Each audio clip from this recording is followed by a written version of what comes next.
আনিসুর রহমান আশরাফি সাহেব অনেক বড় একটা আলেম বাংলাদেশের। এই হুজুরকে কখনো কাউকে নিয়ে স্লোগান দিতে দেখি নাই, কিন্তু সে আমাদের হাদি ভাইকে নিয়ে আজকে স্লোগান দিছে।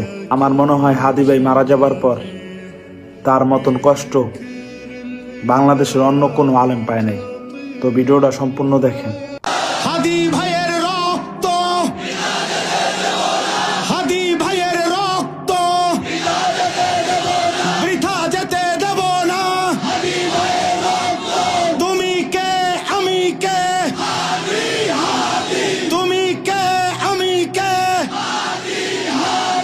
তুমি কে আমি কে,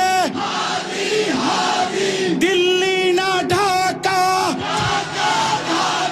দিল্লি না ঢাকা, গোলামি না আজাদি, গোলামি না আজাদি। ইনশাআল্লাহ আল্লাহ কবুল করেন। নতুন বছরকে আমরা রবের স্লোগান